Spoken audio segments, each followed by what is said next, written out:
வணக்கம் மக்களே, மாடி தோட்டம் பராமரிப்பு பற்றி பார்க்கலாம். முதல் தடவை சேனல் பார்க்குறவங்க சப்ஸ்கிரைப் பண்ணிக்கோங்க. முதல் வேலையாக செடிகள் மேலே தண்ணியை தெளித்து விட்டுருவேன். அப்போ தான் பார்க்குறதுக்கு ரொம்ப ஃப்ரெஷ்ஷாக இருக்கும். இது முதல்ல நான் பூசணிக்காய்ன்னு நினச்சிட்டு இருந்தேன். அப்புறம் பெருசாக தான் தெரியுது அது பூசணிக்காய் இல்லை, மஸ்க் மெலன் அப்படின்னு சொல்லிட்டு. மஸ்க் மெலன்னா முலாம்பழம், கிருணிப்பழம் அப்படின்லாம் சொல்லுவோம். இது கொடி மாதிரி தான் வரும். இதோட இலையெல்லாம் பார்த்திங்கன்னா அப்படியே பூசணிக்காய் மாதிரியாக தான் இருக்கும். இந்த செடிகள் மேலே ஏன் தண்ணி தெளிக்கிறேன்னா, அது நாள் பூரா தூசியெல்லாம் படிஞ்சிருக்கும். தண்ணி தெளித்து விட்டோன்னா பார்க்குறதுக்கு நல்லா ஃப்ரெஷ்ஷாக இருக்கும். நல்லா மழை பெஞ்ச எஃபெக்ட்டும் கிடைக்கும் அந்த செடிகளுக்கு. நல்லா ரெஃப்ரெஷிங்காகவே இருக்கும்.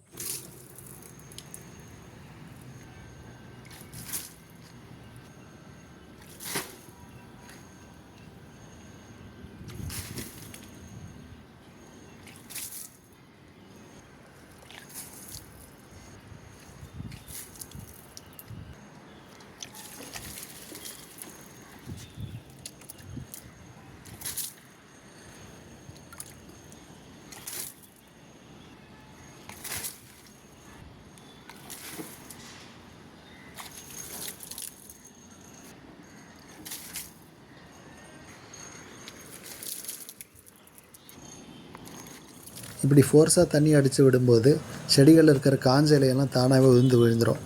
அந்த உதிர்ந்த இலையெல்லாம் எடுத்து லைட்டாக பொடிச்சிட்டு திரும்ப அந்த செடிகளுக்கே உரமாக போட்டு விட்டுடலாம். ஒவ்வொரு செடிக்கும் 2 கப்பு தண்ணி ஊற்றுவேன்.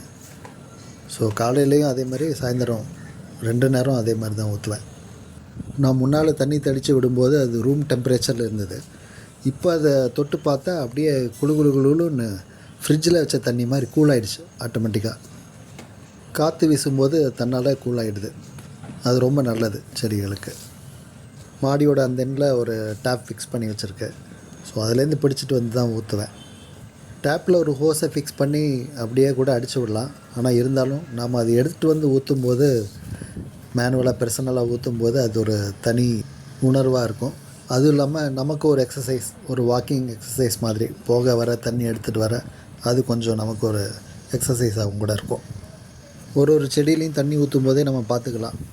அதில் எதில் மண் கம்மியாக இருக்குது, எதில் மண் டாப்அப் பண்ணணும் அப்படிங்கிறத நம்ம பார்த்துக்கலாம். அப்படியே பூச்சி எதாவது அடிச்சிருந்ததுன்னா கூட நம்ம அதை நோட் பண்ணிவிட்டு, அதுக்கு தேங்காய் எண்ணெயும் மஞ்சள் பொடியும் கலந்து தண்ணியில் மிக்ஸ் பண்ணிவிட்டு அப்படியே ஸ்ப்ரே பண்ணி விட்டுருவேன். அதுதான் நான் கொடுக்குற மருந்து. வீட்டு காய்கறி கட் பண்ணும்போது வர வேஸ்ட்டுக்கு அதெல்லாம் தான் நான் போடுறது. தனியாக உரம்லாம் இதுக்குன்னு எதுவும் வாங்குறதே கிடையாது. இப்படி ஆர்கானிக்கான மெத்தட்ஸை ஃபாலோ பண்ணுறதுனால நல்ல விளைச்சலும் கூட கொடுக்குது. இந்த வீடியோ பார்த்து நீங்கள் எனக்கு எதாவது சொல்லணும்னு விருப்பப்பட்டீங்கன்னா கமெண்ட்டில் சொல்லுங்கள். உங்களோட சஜஷன்ஸை நான் வரவேற்கிறேன். பை தி வே, உங்களோட மாடி தோட்டத்தை நீங்கள் எப்படி பராமரிக்கிறீங்க அதையும் சொல்லுங்கள். Bye friends.